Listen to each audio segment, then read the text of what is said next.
Yes, guys, I'm Sai. Welcome back to Cardiff City World. Welcome back to the channel. And tonight is a special edition of the breakdown as we're diving into one of the biggest question marks going around social media, forums, all that sort of stuff.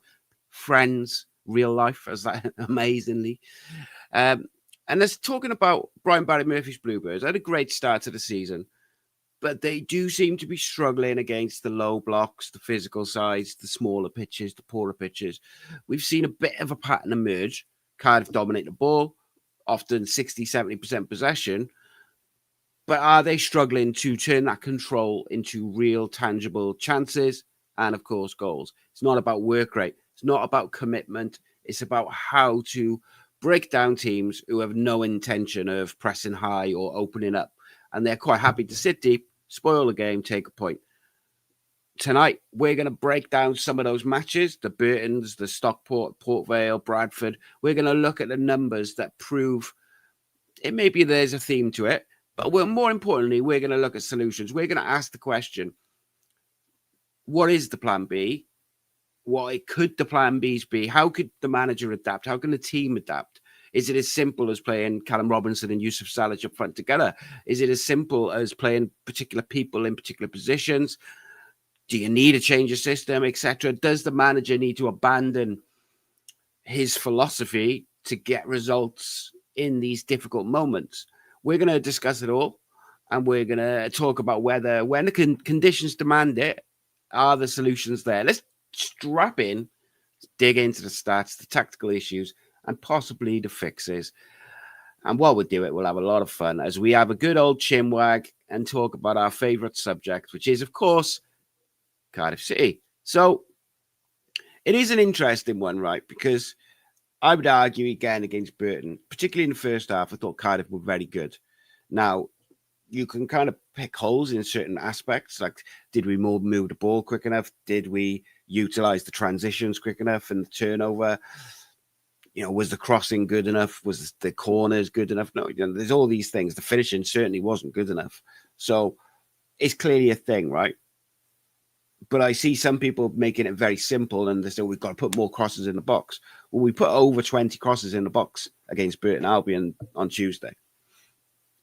So it's not as simple as just put more crosses in the box or chuck an extra person up front. Because at the end of that game on Tuesday, we effectively had Ruben Colwell and Dylan Lawler acting as sweepers, and everybody else was in front of them, bar the keeper. It didn't work because there was no shape, there was no movement, there was no kind of plan. It was almost like chuck everyone up and see if we can just cause a bit of confusion. But ultimately, when you have a team like Burton who just going to get an 11 behind the ball as quick as possible, and then just staying there. They're not going to move. They're not going to press. They're not going to jump. They're literally just going to sit there. And I think I would like to look at the reasons, or not the reasons, the possible solutions. Now, I'm not saying I know more than Brian Barry Murphy, because I clearly don't, right? But I'm just offering up, in my opinion, ways that you can break down, two banks of 4 or whatever, and a bank of 11 men beyond the ball, right? I think at the end of the day, I also think people don't need to get too carried away with the Burton game. Yes, we lost. Yes, we shouldn't have lost. Yes, it's 2 losses at home in a row. But if you look at it in the cold light of day and you try to take the emotion out of it, Cardiff should have won that game comfortably. If the goal doesn't get disallowed, Cardiff probably run away with that game. It felt like a game where if Cardiff got one, they'd go on and get a couple. We created good quality chances in that game that really should have been taken. So I don't think it's a case of panic. This is the manager's not a guy, blah, blah, blah, blah. I don't agree with any of that. I also don't agree that the squad's not good enough and things like that. Do I think with hindsight, we'd have been better going for a lone winger or forward who was ready to play? Possibly. But that's without knowing where Kellyman's going to get to when he's fit. He could be massive in the second half of the season if Chelsea don't record him. If he gets fit and he's sharp, and he could be like a real asset to breaking down these types of teams. And I think for against these types of teams, you need players, you need mavericks who can just create something out of nothing. You need a Ruben or a Kellyman or just someone who can just drop a shoulder and bang one in the top corner from 45 yards, or even a Dylan Lawler which he nearly did. Chucks a long through ball through, sees a run of the striker, and the striker gets on the end of it. We created good quality chances throughout the game, really, but the first half particularly, we should have been taking at least a couple of them. For me, you've got like a 6-foot+ striker who's big and physical, and he's got 2 free headers in the box. He's got to be scoring one of them. Got to be scoring one of them. Now, I don't want to put it all on him because I believe that Yusuf Salic has been a lot better than people will have you believe because he's only scored a couple of goals. Like, I think he's been battered. I think his link-up play has been decent. But I also think Callum Robinson, when motivated, has been quite good. His link-up play has been excellent. He gives you, when he drops in, like Yusuf does, Callum Robinson gives you a bit more vision and quality in terms of his passing. Like, he can spray it out wide or in behind the fullback, and you can kind of move it. But look, there's obvious points, right? Let's go through some of the obvious stuff. I think most people agree that at home they'd like to see Joel Colwell start in midfield because he gives you legs, he gives you energy, but he also gives you ball carrying ability. So, I think his passing and his vision as a creator will become better as the years go. I think he's not quite there yet from a creative point of view, but from a person who can worry opponents, I think he's excellent. He wins duels. He's decent on the ball. He can pick, he can pass, but it's that when you've got someone who will just pick up the ball, and if they've got space in front of them, they will drive into space. That scares defenders. And we don't have many of those. We don't have many players who will just pick it up and go at their opponent. Ruben will do it, although will get criticised for taking too many touches. Willock and Ashford prefer to cut in generally. I think when they have got beyond their man, they've actually been quite productive in terms of creating chances. So is it a case of we need to do it more? They need to do it. They need to beat their man more. Or do we need to change the tactics slightly? Early in the season, I remember watching Keane Ashford sort of when he would drift inside, he'd have Kapakio running down for the overlap, but he'd also have Joel Colwell on the underlap, and he'd have options, and that would create a space for him to go across, link up with Ruben or the strikers. I thought the lack of movement off the ball was more worrying than anything in the second half on Tuesday. A couple of times we just sort of had Dylan Lawler on the ball with a load of space in front of him, so he brings the ball into the space like he's supposed to, and then you had 9 players stood in front of him, just stood static, and then Ruben would drop in and on the halfway line, which is not really where you want him. So I think it's tricky, but I don't want to just focus on the Burton game, but we'll start there. In the Burton Albion match, despite dominating possession, we failed to break through. The lone goal that they concede comes from a set piece, a long throw. I think it was a long throw. Certainly the kind of, I think it was a long throw, which then resulted in a corner. I can't remember. But that low block that they had from minute 1, the time wasting, all the dark arts, you see, Cardiff have to generate different types of combinations, whether that's horizontal, whether it's more vertical direct passing, whether it's creating overloads in the middle, because I felt like with the lack of pace in the wide areas, Burton were happy to just stand behind the ball and let us go wide because we weren't able to beat the man and whip the cross in. It's a problem. And then when you go back as far as the Port Vale fixture, a small pitch, it reduces how many big chances Cardiff create because they're not able to rotate the positions and the ball as much as they can. And I think at times this season, our midfield has lacked a bit of physical presence to go and win second balls, which then allows us to drive in the box or get in behind the opposition midfield. That's not to say we don't, because we do turn the ball over a lot in the final third. But I'm talking if a ball goes up to say Youssef and the defender wins a header, or Callum and the defender wins a header, them type of second balls. Now, one potential solution to that is to have a more physical, athletic number 6, but you've obviously got to go with what you've got. So you've got a youngster in Mafico who hasn't got the physicality, but he's probably got the pace and the ability to get around and read the game. It's a big ask. But you have Gabriel Osho, who gives you the physicality, but also gives you the pace and the ball control. So that's an option. I think on the smaller pitches, we have struggled. Stockport, Port Vale, those narrow sort of pitches, we have struggled. The tempo of the passing becomes laboured. The movement of the ball becomes less sort of consistent.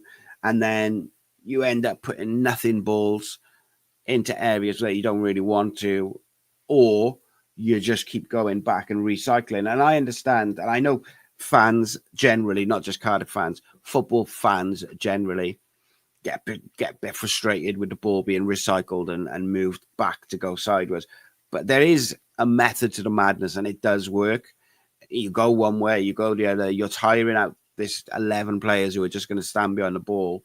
You're moving them because you're trying to pull them out of position, and then suddenly you'll pick up the pace and try and exploit those gaps. So you do have to be patient in one way. Stockport, for example, I thought, they were happy to give us wide areas. They defended in numbers centrally, and it meant that because the pitch was tight, we weren't really getting those overlaps to get decent balls into the box.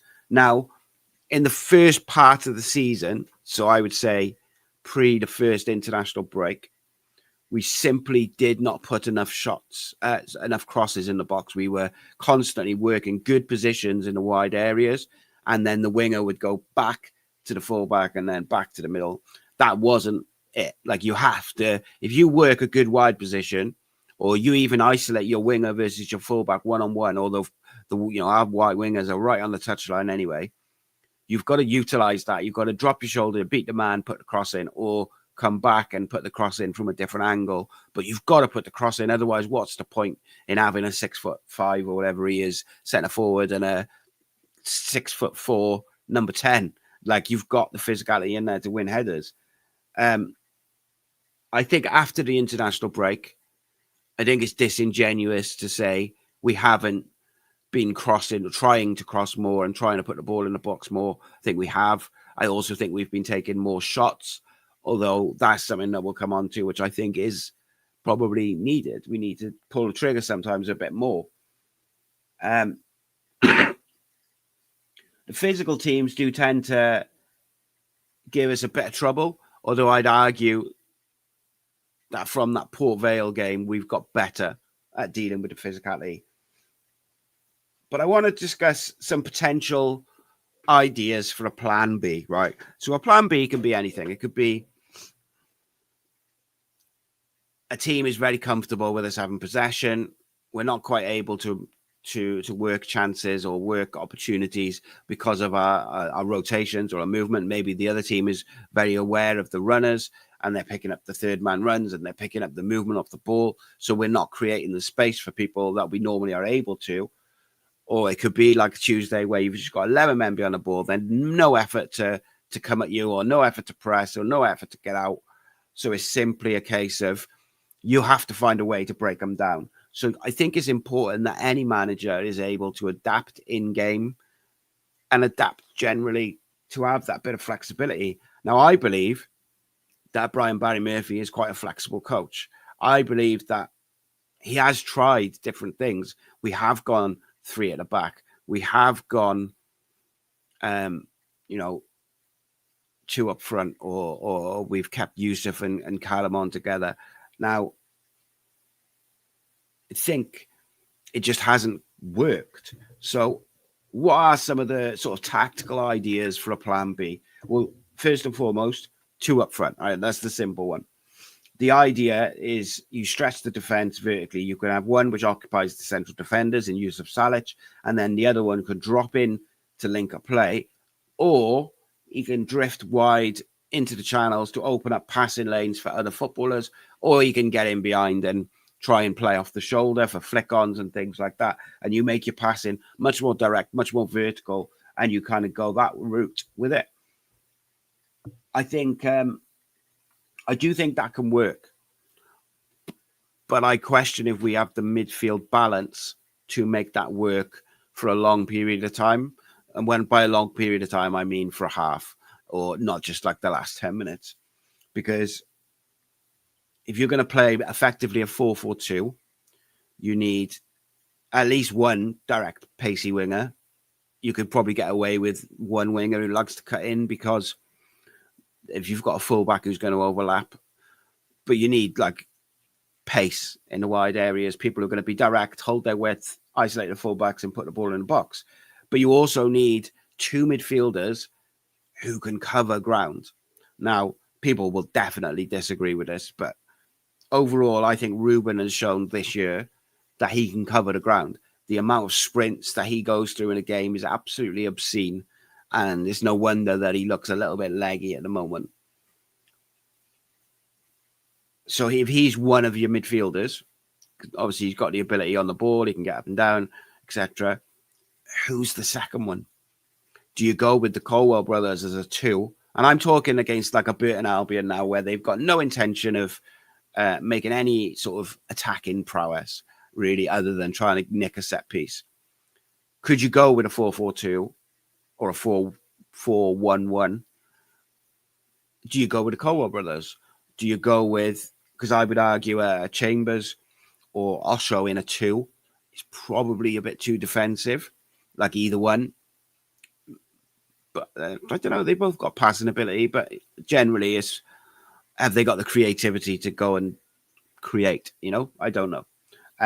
Same with Wintle, although Wintle, I think, has shown a little bit more ability with his progressive passing this year. I still don't see what some people say, that he's really good at progressive passing. I think he doesn't look backwards as much as he has previously, but I still think he has a tendency to keep the ball more than look to progress. But that's okay in many ways, because that's not his job in the system. Who else? Alex Robertson potentially could be one who could play in a 2, I think, but you've got to get him fit and motivated and the rest of it. I don't think David Turnbull can do it. David Turnbull is someone I want to talk about a bit later, because like, technically he's clearly a very good footballer, but there's a little bit of an issue maybe with, and I don't want this to sound like a personal attack or like a really critical of him. I'm talking about him as a footballer, but I'd like to see him be a bit braver on the ball, and I'd like to see him go and imprint himself on the game, because I think there's a really good technical football there, and he's not afraid to put his foot in, but sometimes he's too safe for my liking, and you don't see the same amount of sprints from him that you'll see from the Colwells. Now, some would argue he's a different player, it's not his game, but in a midfield, you need that mobility, particularly if your number 6 is someone who's not going to be super mobile. You do need that. Now, obviously, with Eli King out, is an issue. It does take me back to the summer, as Jonathan has just said.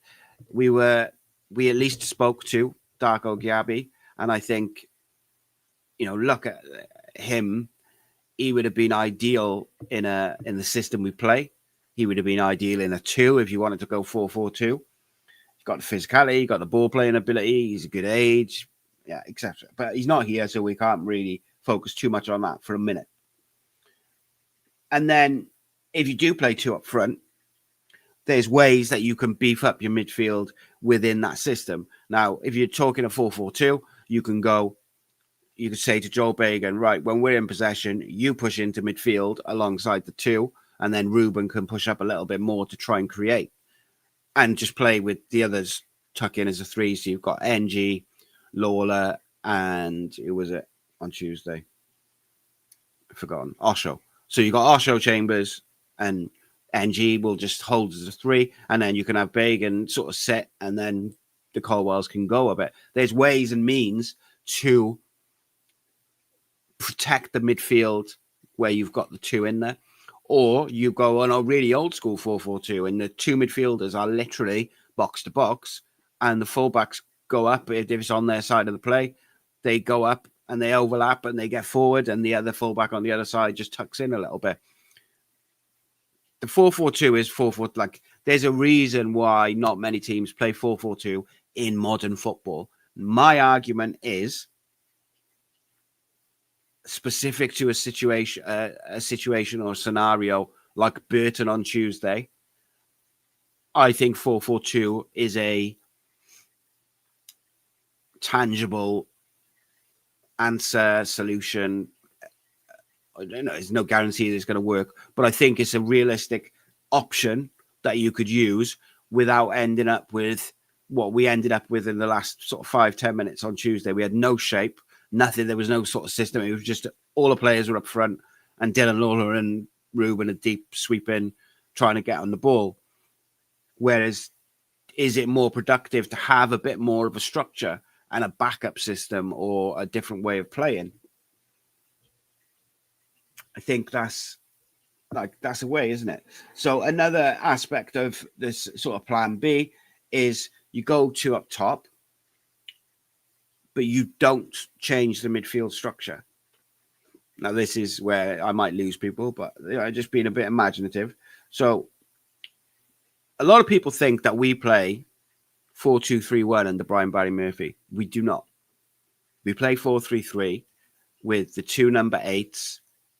Unless it's Turnbull, he plays a bit deeper. But when it's Ruben and Joel, it's very much reminiscent of the Bellamy home system, where there's two number 8s who are playing as dual number 10s. So it's like an 8-10 hybrid where they're literally playing on the inside left and the inside right. Ruben plays left, Joel plays on the right, and they're looking to link up, make runs, etc. If you're looking to break down a team 11 men behind the ball, they're not making any attempt to attack. Yeah, you go 4-4-2, but there's other ways to create chances for those two strikers than just go old school wingers, fullbacks, blah, blah. How about you keep your midfield structure or you tweak it slightly? So you say to Ruben, right, you're going to play in a bit of a free role behind the two strikers. We're going to keep Turnbull and Wintle as the two, or Turnbull and Colwell and Joel Colwell and Wintle, and you sacrifice one of your centre-backs and you kind of go 3, and you tell Ruben to try and find those little pockets in between the lines, which then allows him to combine in tight spaces and link and turn, adds a body in the midfield because you've got the two strikers as well, and maybe you add a bit that gives you a bit more physicality for the second balls and the pressing and things like that. It's a tricky one because it's not it's more of a like 3 at the back type thing. And then in terms of the passing, we didn't really change the way we were passing. Like, it was still very much recycle the ball, keep the ball, keep the ball. It was just the tempo was quite poor. Dylan was looking for those long sort of through passes towards the end.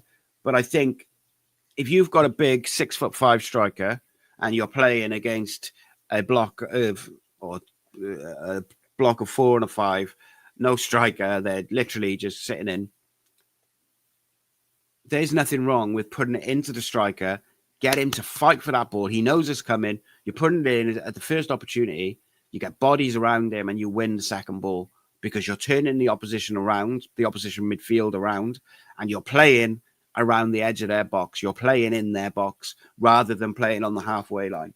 There's nothing more wrong in certain situations with being a bit more direct, a bit more vertical in your passing, bypass the midfield, or switch to play early and then just put it in the box. Like, be direct. Use high crosses to the back post. Salic goes back post and he tries to head it back across for the bodies coming in. Use set pieces more aggressively. Be more creative with your set pieces, your corners, your free kicks, whatever it may be. But ultimately, just going back to that point, I do think we need to have a way of changing it up. I don't think that being more direct means, oh my God, look at this long ball shite. It's like Mick McCarthy all over again. It's 0-0. You got 11 men behind the ball. Doing what we normally do is not working. For whatever reason, we haven't got the tempo right, the movement right. So let's switch it up. Salic, every time we get the ball, every time Dylan gets the ball, every time Osho gets the ball, they're going to put it in your head, chest sort of area. Be ready. Don't foul. Robbo, Ruben, whoever, Willock, you be ready. One of you gamble on the flick on. One of you is looking to pick up the second ball, and then we'll play. And on the other side of that, if you've got two, you don't have to just direct balls. Don't have to just be up to the big striker. If Yusuf shows as if he's going to take, going to be the target, and then Callum Robinson runs a channel, put it in the channel and try that. Like, if the passes are good, and I think we've proven this season that long passes we're very good at long passes. Will Fish, Dylan Lawler, Osho, Chambers, they're all very, very good at long diagonals. Ryan Wintle, Ruben, they're all good at it. So we should be able to pick out the big 6'5" striker with accuracy to be able to play off him.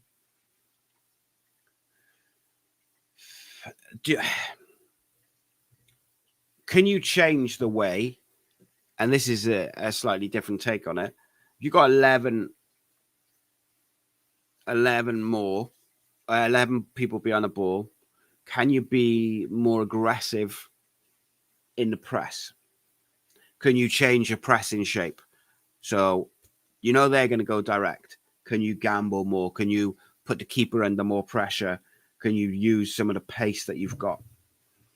Like, the biggest thing for me on Tuesday was the lack of movement, right? And the lack of tempo. Now, I know for a couple of friends of mine, they blame that on the midfield two of Turnbull and Wintle. I don't disagree, but I also think that Ryan Wintle has shown this season that he can control the tempo of a game. I also think that Ryan Wintle has shown that he can play off one touch and two touch and move the ball quickly when his teammates are doing it. He can do it. David Turnbull is such a good technical footballer that he should be able to do it. Now, whether he is or he isn't, that's up for debate, and that's fair. Ruben looks laggy. Can we change it up?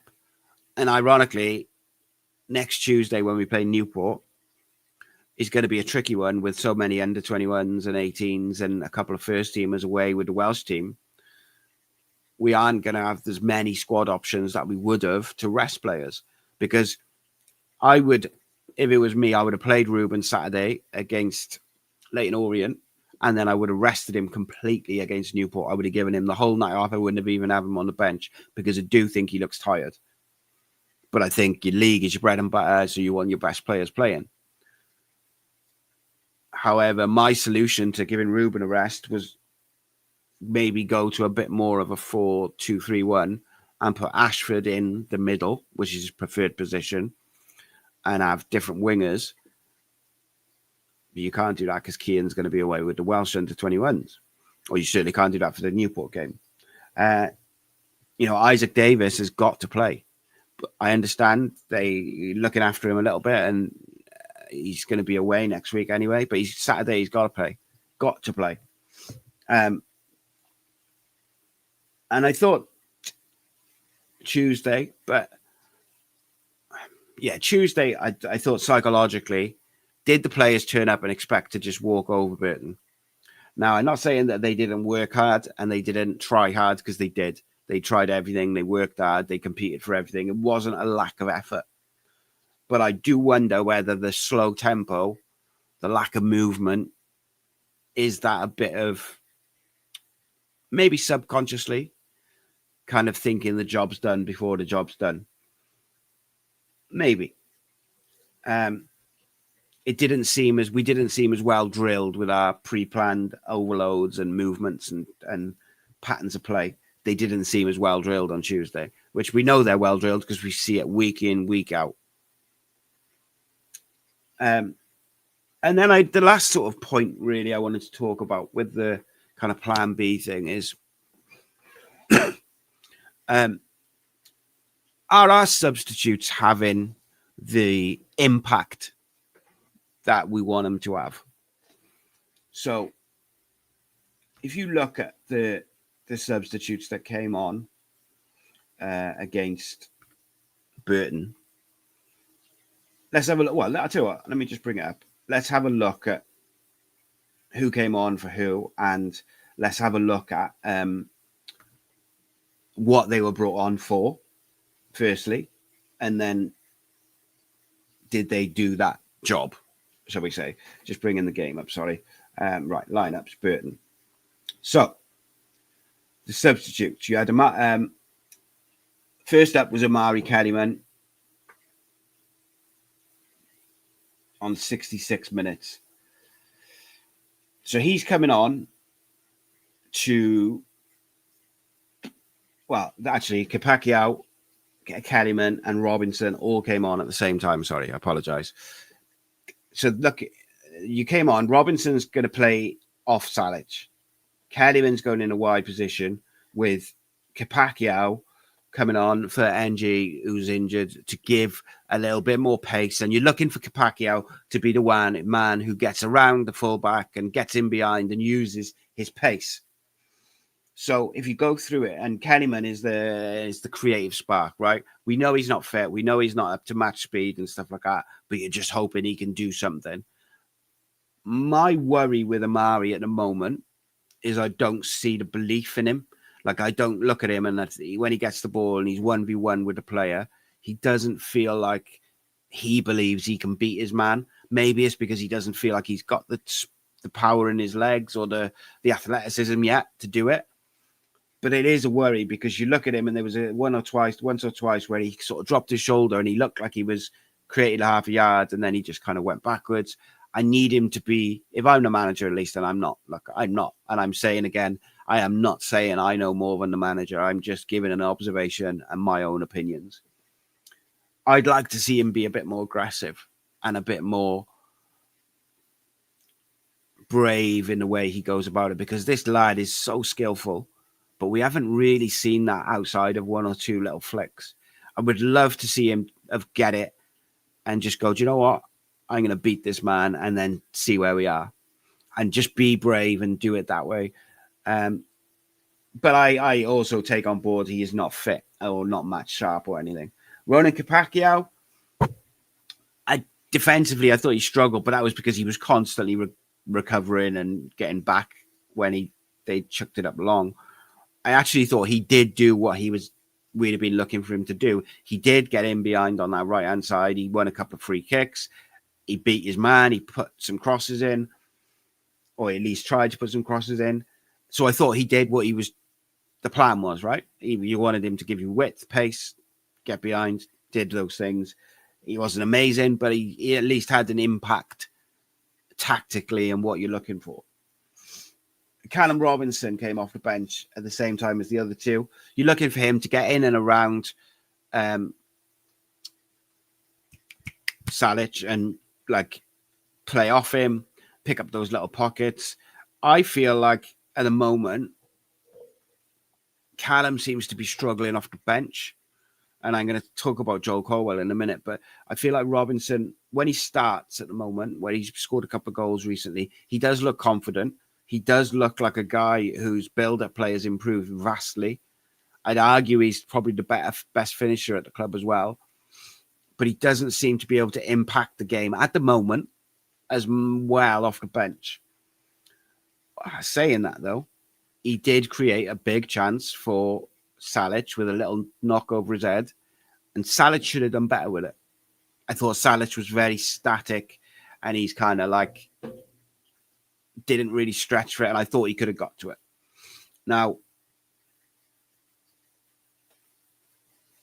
everybody knows the quality of Callum Robinson. I don't think the quality that he provides is in question. When he's at it, his quality is not up for debate. When he's at it. Now, can you say with any real confidence on any given day that he's going to be at it? I think he's inconsistent, but I don't think his inconsistency comes from a technical thing. I think it's a mental thing. for whatever reason. I don't know what that reason is. I do, however, think at this given moment. So Callum Robinson for me as a player is when he's in a scoring streak, and he had 3 and 4 in it or something like that, 3 and 5, whatever it is. When he's in a scoring streak, you play him and you start him because he is a guy who will go get 5 and 5, 6 and 6 before he then doesn't score for ages, and then he'll do it again. So when he's in a streak, you play him. I also think his build-up play has improved vastly. So he suits the way the manager wants to play, and he links up quite well. My only worry used to be when we played the system we played last year, where Ruben is a genuine number 10. Robinson drops into his space, and then it just makes it all crowded. Whereas now that the Colwells tend to play on the sort of inside left, inside right, that's not so much of an issue, because what you see when Robbo drops in, Ruben goes beyond him into the space that he's created. For whatever reason, at the moment, Robbo's not doing or not having the same effect off the bench that he is when he starts. But I think a game like Tuesday is just a no-win scenario for players, because it's so difficult to find space. It's so difficult to create anything because they're not interested in doing it. Like, they're not interested in trying to attack. And then the final couple of subs, Joel Colwell came on 77 minutes. So I did say this on Sunday, but I'll say it again just for anyone who missed it. I'm a massive Joel Colwell fan. Massive. I think he's been exceptional this year. I think we look worse without him. He struggles off the bench to have any semblance of impact comparatively speaking, to when he starts. Like, when he starts, you get a good 60, 70 minutes out of him where he is involved in the game. He's contributing both forward and defensively. When he comes off the bench, he seems to find it difficult to find the tempo of the game and have an impact on the game. For me, he's got to start, like, as it is, as with Alex Robertson not being fit, with Turnbull being a different type of player.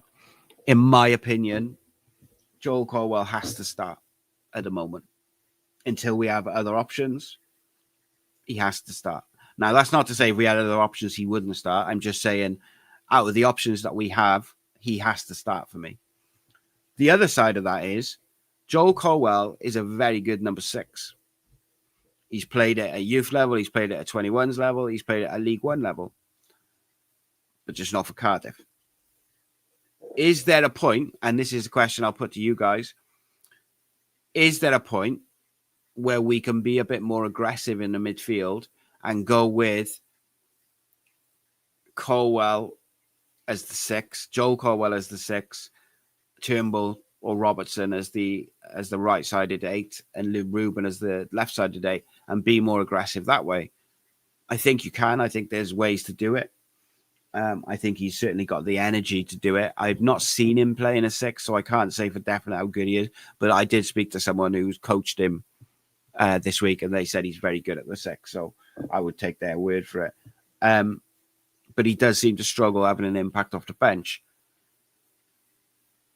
Number 6 options, I think we actually have more than what the manager thinks. He definitely doesn't fancy Chambers in the 6. Like, you could see that he hasn't played in there once for even a minute.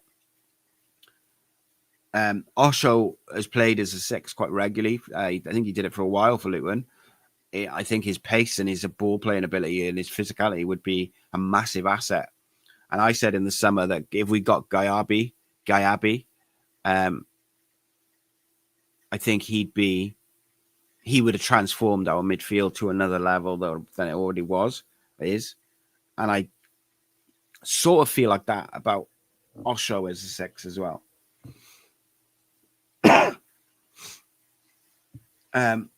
And then finally you had Naika Howard came on with like a minute to go. He's not going to do anything in a minute. But he also, just on him, I would imagine, he's probably with Wales 21, so he won't play. But I was going to say he needs to affect games when he comes on, like in the Cup now. He needs to affect games. Mafiko, they need to have big games and put pressure on the first team players. it does make me chuckle because I think everyone's a coach, and like including me. Like we're all like think we can see and we know better, or we've all got an opinion. But I think we've shown already this year that we can win dirty, or we can win those horrible, nasty, close games. Wimbledon away, getting the draw against Stockport when we weren't very good. Luton away. Like we've shown we can win dirty. We need to find that trait that we had at the start of the season where we just found a way to win. I believe that I know I saw a comment, I've lost it now, but someone said the manager has already said we won't change his sort of philosophy on football. We won't change that. But I think everyone knows, like, I'm a massive fan of the manager. I just think he's the second coming. I think we all know that. But his job is to get Cardiff promoted this year. So you have to find ways to win. And if your philosophy or your way of playing is struggling to break down a team in any given game, I think you'd be silly not to try something else. And he does. He's tried different things. He tried different things on Tuesday. I just thought it was a bit unstructured, the way that we went about it. Excuse me, sorry. And I guess that was the thing which made me chuckle, sorry. So people were saying, like, the Canton stand and the grandstand, they were saying, shoot, shoot, shoot. It was funny, right? Because when I watched they was happening a lot of Wimbledon in the second half. But obviously we were up the far end and the game's at the other end, and people are shouting, shoot, shoot, shoot. And it was getting quite a thing.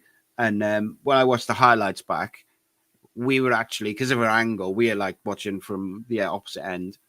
People were shouting shoot, and we were like in the center circle, or just coming out of the center circle. And I think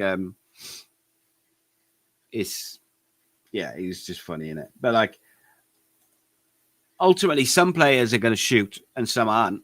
Like, it was weird. Like, Turnbull had a couple of opportunities where he should have shot, and he's a really good clean striker of the ball. And he had a couple of shots, but he had a couple of times when he should have shot, and it was like clear, it was opened, it had opened up for him, and he didn't shoot.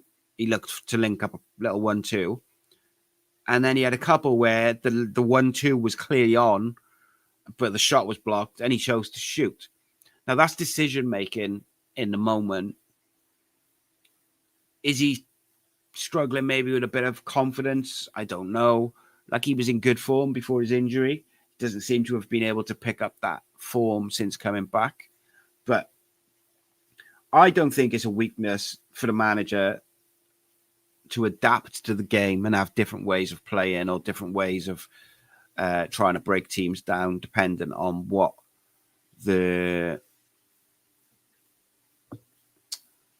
how we're trying to break things down, you know? I just think it's another string to your bow. It's another way to play. It's another thing. I think you've got to rotate players, and I think I don't know who, because I would imagine Spears is with Wales, and I know Giles is with Wales. Joel Bagan can't possibly play every game. Like, I'm really worried about him. He was stretching out his hamstring in the second half on Tuesday. Like, Joel Bagan's just playing all the time. And yeah, I don't want to see him playing against Newport on Tuesday, I got to be honest. But I just don't know who's going to play. I think Tankovic will be in the squad. Little thing for you there. But yeah, we'll see. It's a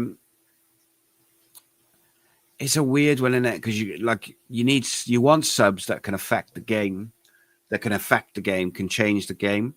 And I feel like on Tuesday, a lot of the subs that we had, or a lot of the subs that we made, are all being in pretty good form, but they struggle to get up to speed and find the tempo. And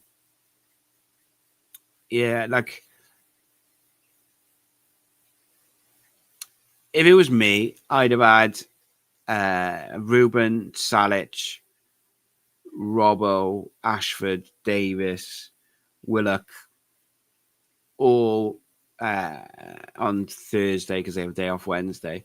They'd have been doing drills that involve patterns of play to work it out wide behind a fullback, and then whipping the ball in with the person, i.e. Ruben, who's put it out wide, getting into the box to support the strikers.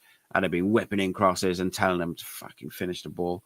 And I'd have been doing shooting drills, and it would have been a lot of finishing heavy training and quick ball movement around the box and set pieces, defending them. We win the first ball a lot with set pieces.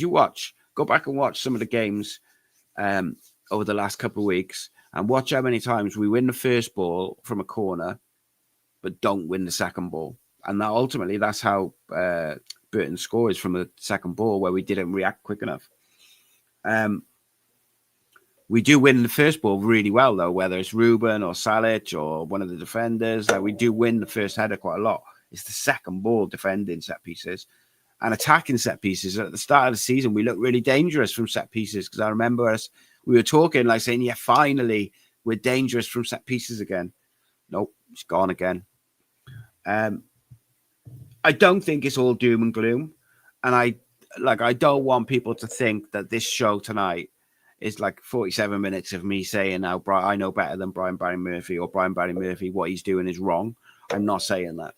It's a conversation starter, right? It's we're looking at whether a plan B would help to make sure we win games. You know, we should have beaten Burton on Tuesday. And I don't think there's anything wrong with being a bit more direct. Not saying you have to just lump it forward aimlessly. Put good long passes into Salic, into Robinson, and then play your football. Do we overplay sometimes in around the box? I think we do. But I also think we're very good at it when we move the ball quickly. So you can do that. But it is what it is. It is what it is. I'm going to answer some questions now. So if you've got any questions, you've got like 12 minutes to get them in before I go pick my son up. I've said my bit. I've got off my my soapbox. Rotherham are beating Bradford at halftime. I said to my son the other day, if we played Bradford 10 times, I think we would have beaten them. But it was just that one day they were at it and we were not. If we'd played like we did against Burnley and Wigan, we'd have beaten them. It's one of them, innit? Paul says he's been a bit disappointed with Willock and Turnbull. They seem to have a few great games, and then next few they get you get frustrated with them and they're ineffective. Yeah, I thought the international break actually really hurt our momentum. Going into the international break, everybody was just on form. We had belief, momentum. We were playing well. We were scoring goals. That break just came at the wrong time. And in fairness, we kind of picked up a little bit after that. And then obviously we lost to Bradford. Good reaction against Burnley and Wigan. And then I don't think we were that bad on Tuesday in some metrics and some ways. First half, we should have been 3 up in the first half. We should have been 4 up within an hour of this game, because we had 4 easy, clear cut chances that we should be scoring. And then, you get one. It's a different game. They have to come out then. And I thought the goal that Yusuf has disallowed it's just not a foul. In any way, in any level of football, it's just not a foul. That goal goes in, the game is completely changed. They cannot put 11 men behind the ball any longer. And what have we said numerous times on the channel? We are one of the worst teams to play against when you're 1-0 down, because we will take you apart. 420 says, the way we bounce back after Bradford, I'd like to see how we perform in the next game first too. if we can put bits together like we did in the first half of the last game, but actually finish those. Yeah, exactly that, mate. We take our chances, we'd have a whole different conversation. Like, if we'd taken our chances against Burton in the first half, we'd be going on about, like, wow, we played unbelievable football. We took them apart, blah, blah, blah. Because we did, to a certain extent, take them apart in the first half. We just didn't finish our dinner. The most vital part. Jonathan says, whatever we'd done during the international break last time didn't work. Our momentum and our confidence was shot coming back. No performances have been the same. I hope that changes this time. I think it's harsh to say no performances have been the same, because I thought Wigan was a very good performance. Second half just fizzled out where we were comfortable. But first half against Wigan, or first hour against Wigan, we were excellent. Burnley, we dominated. They didn't even deserve a goal, really. It was a mistake. But I get your point. Like, we were not the same after the international break, which is a problem. I think it just halted our momentum. It just came at a time we didn't want it. But yeah, it kind of is what it is, isn't it? Paul says, the thing is with shoot being shouted by the fans, it's fans being frustrated at what's being seen and not being patient. Yeah, look, there's two sides to it, I think. One, I think football fans are just not patient, are they, by nature? And they just want to get to the good bits. But equally, I think Cardiff have also not shot when they should have, not put the ball in the box when they should have at times. And I think that's a fair criticism of the team.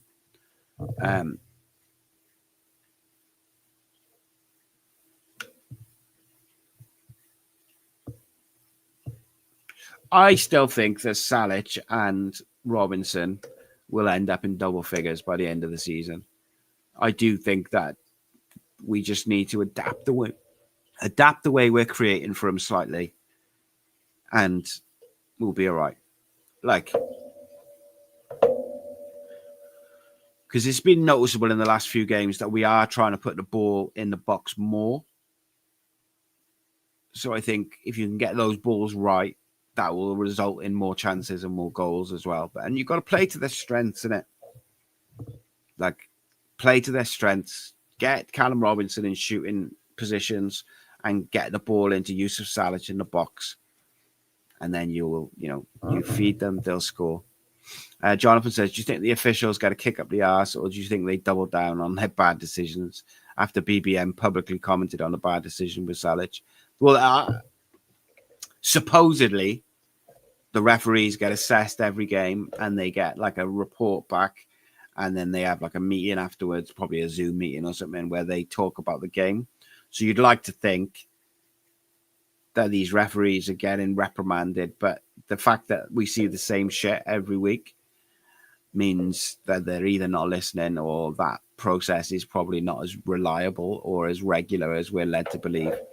And by the way, it's not just us. Like, I saw someone put the goal up and said, can't believe this was disallowed or whatever. There was loads of fans from League One and League Two just saying, we have the same problem with our big striker. Like, they just get penalised for everything, etc.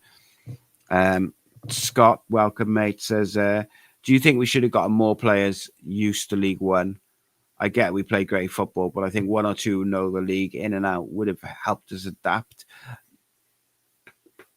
Yeah, possibly, mate. I think we missed out on a couple of players that could have really complemented what the manager wants to do from an attacking and a midfield point of view. Like, Darko Gyabi was the one for me. I just thought it was such a no-brainer, and I know we talked to him, and don't know why we didn't. But there was I take your point. I don't think it's the worst idea, mate. There was a couple of really direct wingers that I quite like. In fact, I think my memory is shocking, but I'm sure in one of the videos I did over the summer, when we looked at like potential League One players that we could sign, one of them plays for Leyton Orient. It's just Josh Karoma. He's a player I really quite like, direct and skillful. So I think we lack, but Isaac Davis just has to start on Saturday for me. Like, he has to start. I would like to see Keane start on the left. Isaac on the right, Callum Robinson through the middle, Ruben, Joel. I would play Osho, but it'll be Wintle. I would play Osho, and then I'd play Fish and Lawler with Kipaki out because I think Perry's going to be injured and Bagan. And I would just try and put the game to bed within half an hour because if you start fast Saturday, the crowd will be game. The crowd will be up for it. And I wonder if there was a bit of complacency from the crowd on what Tuesday as well. But don't get me wrong, like Burton scored and the City fans were up chanting, trying to get behind the team. But I wonder whether there was a little bit of complacency in that everyone just thought we were going to turn them over. Scott also said, I love Bacon, but he shouldn't be taking free kicks, corners. Crossing isn't his strongest skill. Yeah, Isaac seems to be our best corner taker. He put some really dangerous balls in recently, but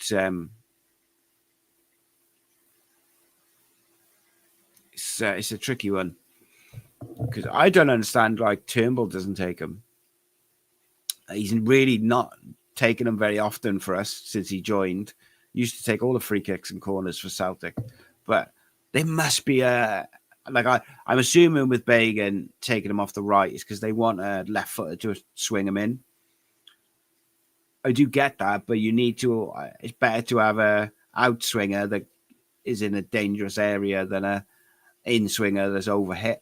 Now I rate Joe Bagan. I think he's very, very good, but as you say, maybe corners and that's not his strong suit.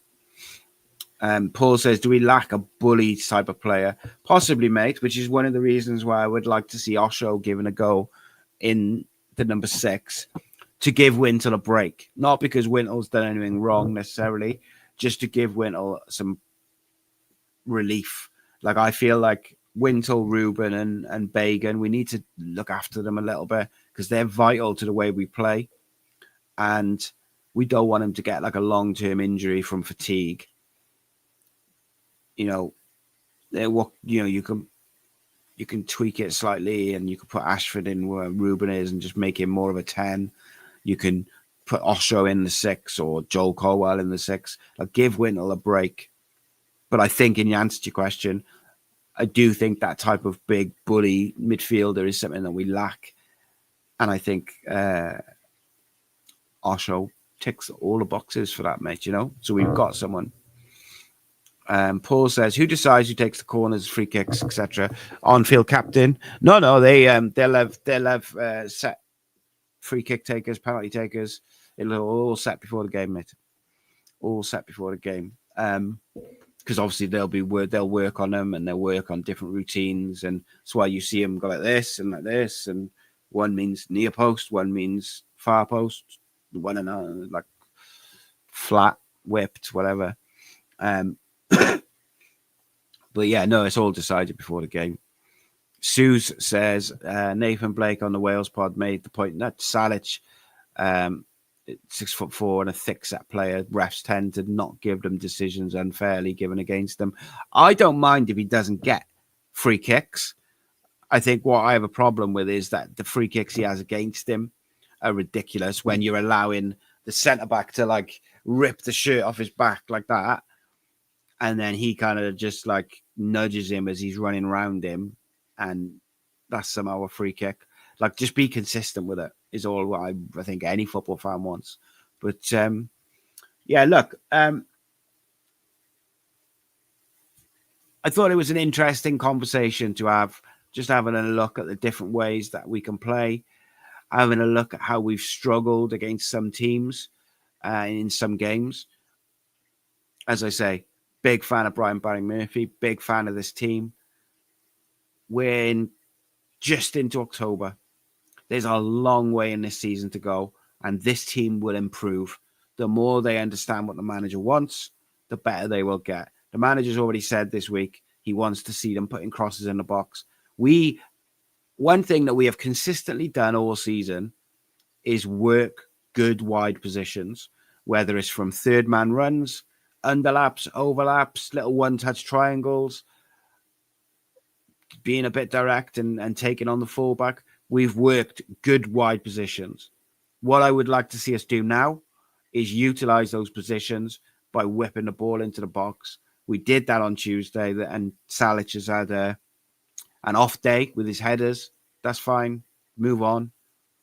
9 times out of 10, he puts those headers away, free headers, So I'd like to see Ruben getting in the box for those crosses as well, because he's a big boy. Like, people forget, we use him for his height and his headers defensively a lot. He protects the centre-backs from free kicks from the opposition's half. He protects the near post. Like, he does it well as also. So let's utilise him. Let's make sure that when the ball goes out wide to the wingers or the fullbacks and the cross is going to come in, let's make sure he's arriving late to meet it as well. It's not all doom and gloom. Tweaks is what we need. Tweaks. But Leyton Orient will try to play football, as G Ballers says there. They might help us on Saturday because they will come to play. They won't just camp behind a ball. Yeah, I think they'll be defensively solid, but like you say, they try to play football. And look, I said again, if I was a Burton fan, I could not watch that every week. I'd be tearing my hair out. It was just anti-football. But look, they got 3 points. That's what they came for. Or they came for a point, actually, but they got 3. It was a bad day at the office from a finishing point of view, but a performance, with hindsight and a little bit of emotion taken out of it, it wasn't as bad as it felt. It was just a bit tepid and a bit slow, and the finishing was bunk. Thank you so much, as always, for tuning in. I'll be back tomorrow with a Leyton Orient preview. And then tomorrow night, I think, is Evan and Rob on. The boys will be back with the 1927 Club on Saturday night. And again, I will say, if you've got any suggestions for match day lunchtime content, then send them in. Drop them in the comments below. Looking for something that we can do on a match day, about 12 o'clock, to sort of prepare for the game. I prefer to put a preview for the game out the day before. My previews on Dragon Sports, which are shorter, tend to go out on the day, like a match day preview. So we're looking for something that we can do short, sort of 10 minutes, about 12 o'clock on a match day. Any suggestions, drop them in the comments. As always, thank you so much for your support. If you haven't watched it already, I dropped a video earlier on Dylan Lawler and his importance to the way Cardiff City build up and how we play tactically. If you're into tactics and stuff and you like young Welsh footballers, then it's a good video for you. Please do check it out. Even if it's not one for you, please check it out. Share it, like it, comment. Help us with the YouTube algorithm is all I will say. Comments, shares, likes, direct from YouTube helps us so much. Like, you would not believe how much just 1-2 comments makes a massive difference. I appreciate you all. I'll see you in the morning for the preview. And I'll see you live next for the breakdown on Sunday, hopefully after a good reaction. Have a good rest of your evening. Take care, and I'll see you in a bit. Nice one. This channel is powered by an incredible membership community on Cardiff City World and patreon.com/AcePodcastNation. Becoming a member unlocks exclusive rewards from early access to live event tickets, bonus content, and even the occasional inside transfer scoop when we get it. But more importantly, it allows us to bring you top quality Cardiff City content 7 days a week. Across those 7 days, we're talking match previews, exclusive interviews, instant match reactions, the breakdown podcast, tactical deep dives, the spotlight series, Bluebirds Rewind, Academy Focus, and just so much more. Led by myself, backed by an army of passionate Cardiff City fans, this is content created by fans for fans. Balanced, professional, and 100% all about the club we all love. If you enjoy what we do, then join the community today and support what we are doing as we help to keep Cardiff City World flying high.